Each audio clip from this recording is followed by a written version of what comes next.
In today's EcksToo video, we'll show you how to enjoy and immortalize your favorite personal Star Wars battles in Star Wars Empire at War. Just a heads up, this mod will also work for Thrawn's Revenge, Awakening Rebellion, Remake, Yoden, and more. So without any further ado, let's dive right into the video.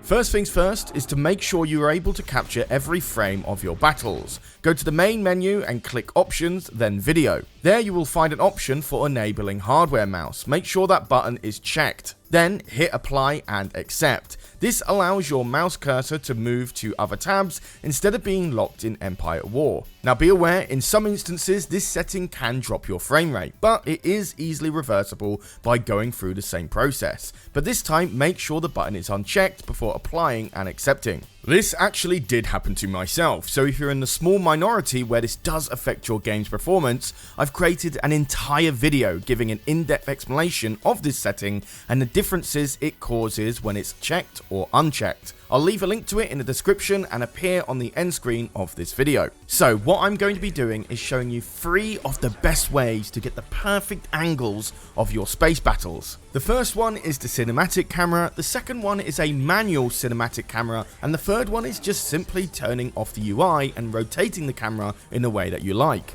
So let's start with the first method, which is the most easiest and well known. It's the cinematic camera, and it can be janky at times, but will often produce the most dynamic scenes you can make in Empire at War.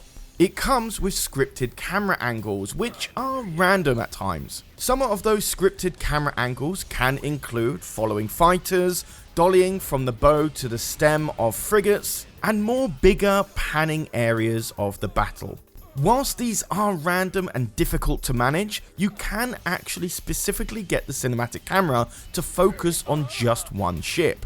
Simply click the ship you want to get a cinematic camera angle of, then make sure your mouse is as far away from that ship as possible. Literally put it in the corner of the screen if you have to. I'll explain why you have to do this a little bit later on in the video. But once you've selected the ship you want the cinematic camera to work on, simply press the space button because that's a shortcut for it. And then for the first cinematic camera angle, it will follow the ship that you highlighted. Now, once the camera's finished its animation, it is going to move to a different ship. Unfortunately, I've not seen a workaround for this, so you'll have to click out, click on the ship again, and then reactivate the cinematic camera. That's what I pretty much had to do for the majority of these Empire at War videos for EcksToo. And then I would just splice them together into the editor. You kind of get the idea. But this will save you a ton of time if you want loads of camera angles around one particular ship.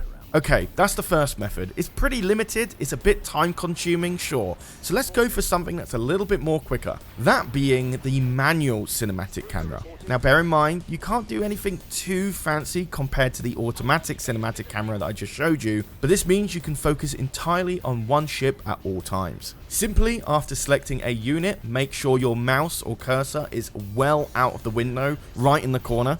Then click C, and this starts a cinematic angle focusing on that unit. And here you can rotate the mouse around the ship, up and down, left and right as freely as you like. Not to mention, you can use the scroll wheel to zoom in and out as well. If you're finding out the camera is really laggy, make sure you've turned off double speed. If you're running the game at double speed, cinematic camera is so laggy and unusable. So the reason we want our cursor right out of the way in the corner of the screen is because the game highlights any unit you're hovering over. So if you look at this example, I'm hovering over the ship I want to do a cinematic camera on. The ship is illuminated with a white light and is generally more brighter than all the ships around it. So if I go into cinematic camera, it messes up the lighting because I'm still hovering over that ship.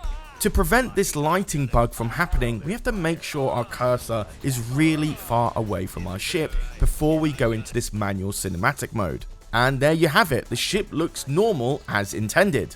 If you think that's just something everyone should know, I've been doing videos on Empire at War for maybe 3 years now. and I only figured this out this year. Yeah, I thought it was something wrong with the lighting engine in EAW in general, even told developers at Fraud's Revenge and Awakening Rebellion about it, and it just turns out it's just a cursor thing. But anyway, back to the topic of the video. Here you can really get the perfect angles for that particular ship when you're fighting the enemy. Again, it does look a bit janky when you're zooming in and zooming out, but if you're really careful with that mouse cursor, you can get some really nice panning shots. Now, you can get really technical with this. You can download some third-party macro applications, and there it can do really smooth camera angles that your hand just can't do. It can be pretty difficult to keep your mouse extremely still and straight when trying to get that perfect shot. So, if you want to go the extra step, try looking for some third-party mouse macro applications. And finally, the most advanced way to make custom screenshots involves you going into the menus again. Click Options, then Gameplay, then select both mouse buttons rotate option. Click Accept, and now you can change your perspective by moving your mouse while holding left and right click. Next, go back to Options, Keyboard, and then click the Interface tab and set Scroll Up, Down, Left, and Right to either of your arrow keys or WASD. Some of these keys may already be bound to other commands, so if you plan on using hotkeys, make sure you go back through all the buttons. You also want to make sure the Toggle Tactical Interface button is set to I and Screenshots is set to F12. Having done all that, load up a new battle to test your camera skills. Once you're liking the way the battle looks, hit the I button to disable your HUD, then click both mouse buttons and rotate the camera to a favorable angle. From there, you can use WASD keys to move around the screen and scroll wheel to zoom in and out.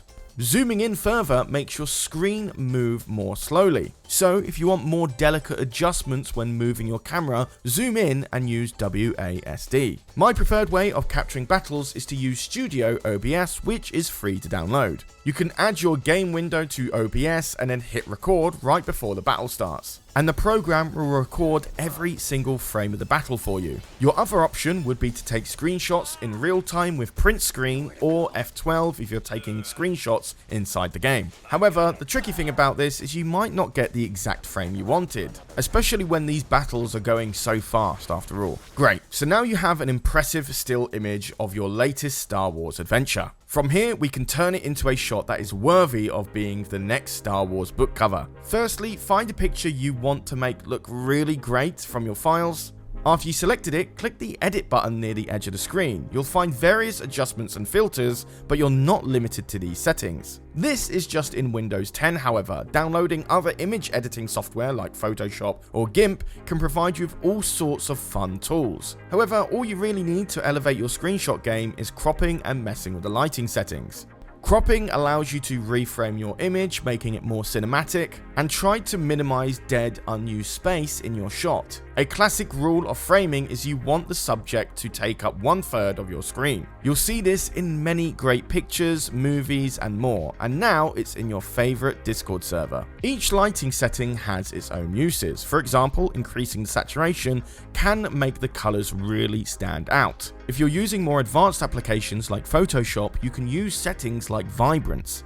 Vibrance preserves colors that are already very bright and brightens up ones that are too dark. Increasing the exposure will make the image look brighter as well, and in many cases for Empire at War, space look even bigger. A lot of the maps in Empire at War, and this is in most of the mods, especially in Awakening Rebellion and Yodin, the space can look very dark, so increasing this exposure or brightness can fix that. But if you want to get very, very advanced, you can remove the ship that you're highlighting in your screenshot out of the image. Websites like remove.bg will automatically identify the ship in your screenshot and remove it, making a PNG of the ship alone. From there, you can move the PNG image of the ship back into your original image. Then you can add some really cool effects to the ship itself and not the entire screenshot, like outer glow to add some shadow gradient around the ship, or inner shadow to get a really neat edge lighting effect. If you want to do it the way we do at EcksToo, we use an application called Clipping Magic, which helps us remove the ship from the background.